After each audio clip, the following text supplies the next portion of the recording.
تحية طيبة. هو صاحب المقولة الشهيرة: لو كانت مصلحة العراق في الجحيم لذهبت إليها.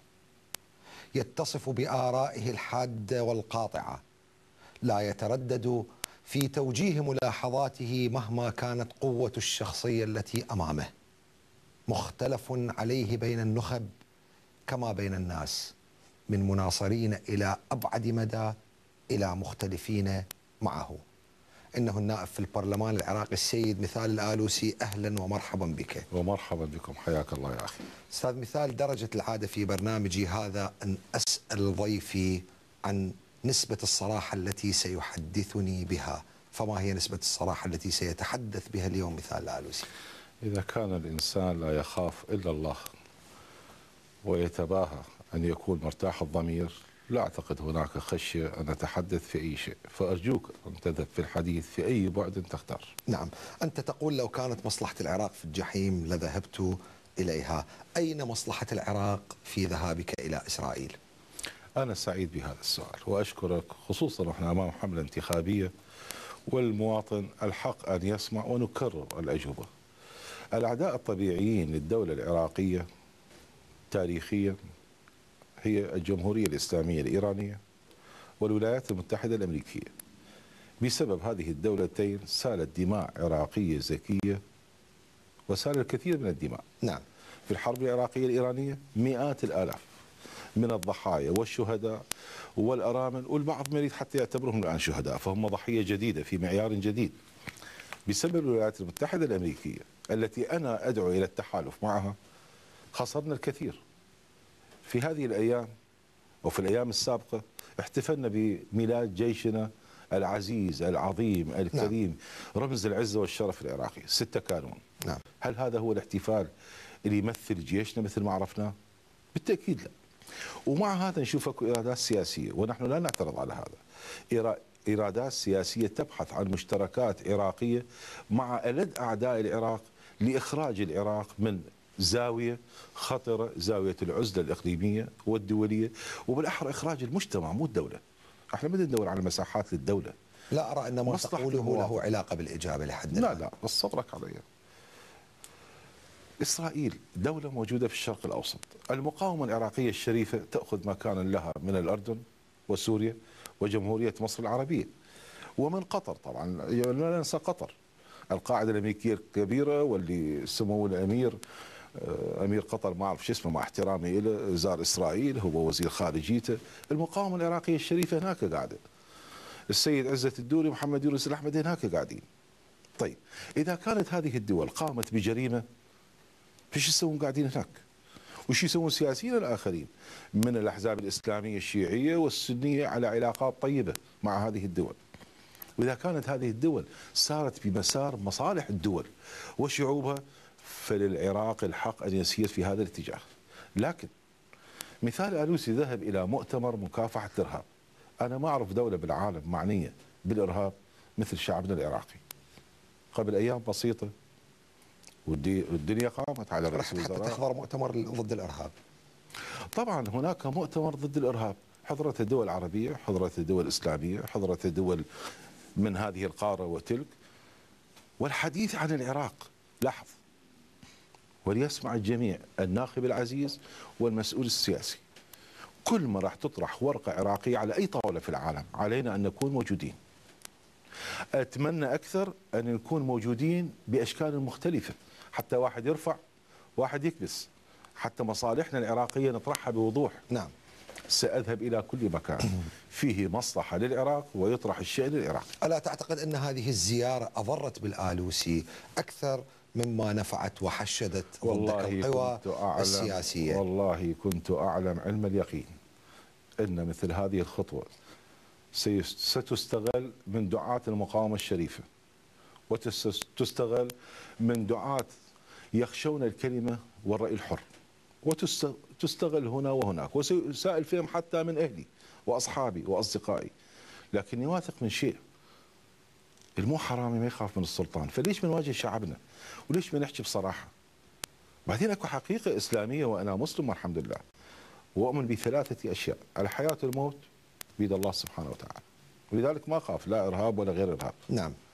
الأرزاق من الله سبحانه وتعالى، وما في الأرحام من الله سبحانه وتعالى. نعم. وعداها علينا أن نجتهد، فإن أصبنا لنا حسنتان، وإن أسئنا أو أخطأنا أقل شيء أطلع بحسنة، فأنا أمام الله مرتاح، أمام ضميري، طيب. أمام شعبي، لأني ما أكذب على أهلي ولا طيب. أتخذ من أي سياسة كانت إلا بوضوح، وللمواطن أن يخطئ. طيب، تقول أنك تلقيت الدعوة أثناء وجودك في عمان للعلاج. كيف عرف الإسرائيليون بوجودك في عمان؟ انت الظاهر تنسى، وانتم قناه حديثه، وانا فرح اشوف الكاميرات الحديثه وهذا المكتب المتطور السمريه من شيء صغير الى مكتب كبير، واعتقد بديتوا تنافسون الكثيرين. هذا جزء من الجواب.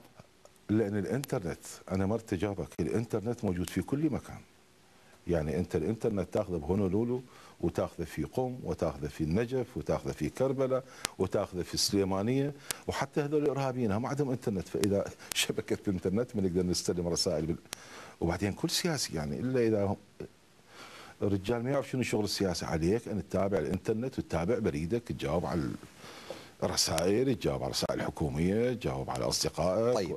طيب قلت في حديث صحفي ان احد طرف سياسي عراقي اتصل بك بعد انتهاء الزياره وطلب منك السفر الى لندن وعرض عليك توفير الحمايه، هل هذا الكلام صحيح؟ والله مثال ما يقول شيء الا اذا يعرفه او يعتقد به. يعني احد اكو وجه لك مثل هاي الدعوه؟ نعم، نصحني حتى في جلسه مجلس النواب زين. قبل ان تبدا، وهم اخوان اعزاء. منو هاي الاطراف اللي عرضت عليك؟ منهم احزاب من هنا وهناك. اريد اسماء. لا، دعنا من كلمه الاسماء، لكني اقول واعي ما اقول. هل هناك بين الساسه أن أذهب؟ لا، طلبوا مني، قالوا اليوم أنت مجلس النواب التهيئة لذبحك، فأخذ خويا إجازة، اطلع استريح اتعالج. هذا كلام سليم، يعني إذا تعلن من الذي قال لك ذلك ما أعتقد بها المسألة إحراج. لا أعتقد أن هذا من حقي أن أقوله بشكل خاص. كان هذا يمثل جهة سياسية كبرى. هل هناك بين الساسة العراقيين من زار إسرائيل؟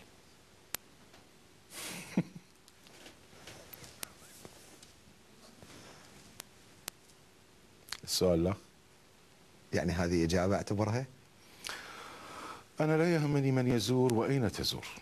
وبالمناسبة كلمة الزيارة لا بصراحة، كلمة الزيارة أنا ما أحبها. وبعد واحد يزور العباس، يزور الحسين، يزور أهله، يزور حبيبته. شو تريد نسميها؟ سميها مؤتمر عالمي. مؤتمر عالمي أو الدعوة التي وجهت إليك. وأنت قلت في وسائل الإعلام، قلت الشعب العراقي لو يعرف العدد من السياسيين العراقيين اللي رايحين جايين لإسرائيل ما كان صارت هاي الضجة.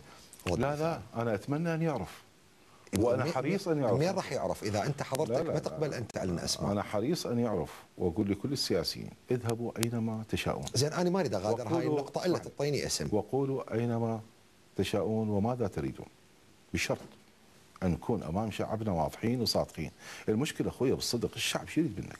إيدك تكون صادق وياه، وبالأخير تسمع رأي الشعب. هذا التفاف على السؤال أستاذ مثال. إطلاقا لا. ما انطيتني أي اسم من السياسيين اللي زاروا إسرائيل. أخويا موجودين بالإنترنت. المؤتمر الوطني العراقي كان يزور ويروح ويجي، شو وعدوهم ما ادري، ليش راحوا مش مدريني. نعم. روح يسالوا فلان وفلان. غير المؤتمر الوطني وغيره. هل توقعت رد الفعل البرلماني اللي صار ضدك، دعوات بسحب الثقه وسحب الثقه؟ نعم لاحظ. ومهاجمتك كلاميا ومهاجمتك جسديا، كنت متوقع مثل هذا رد الفعل؟ اريد اقول لك شيء، اللي هاجموني من باب الحرص على العراق هذول وطنيين احترمهم وقدسهم. لان ليش العراقي لازم اذا انا ساهم في مؤتمر يصير في اسرائيل ليش لازم ياخذ لي سلام؟ بس هذا ما كان كلامك في وقتها. لا. يعني اللي هاجموك في وقتها، اللي هاجموني بإرادات. لحظة. اتهمتهم بانهم اللي هاجموا، يعني اللي طلبوا رفع الحصانه عنك، اتهمتهم بانه عملاء لايران. ما هذا السؤال. اللي هاجمني بإرادات غير عراقية، لأن مكوك زنبلك، لا شو تريدني أقول لك؟ كل واحد أعطيه طينته بخده وخليه يهددون مثل ما يهددون. بشيء بس إيران؟ لاحظ، اكو إرادة إقليمية وعربية واضحة يخلون من العراق قصة فلسطين. هذا راح نتحدث به كثيرا. ويسلبون دماء العراق وخيرات العراق، وتقسيم، اكو شيء اسمه تقسيم الكعكة العراقية. شنو الكعكة العراقية؟ ولذلك نشوف اكو ما يسمى بحرب طائفية اصطناعية. نعم. خلقت وعمليات إرهابية وكثير من الاحتيال اللي يصير. هل تعتقد أن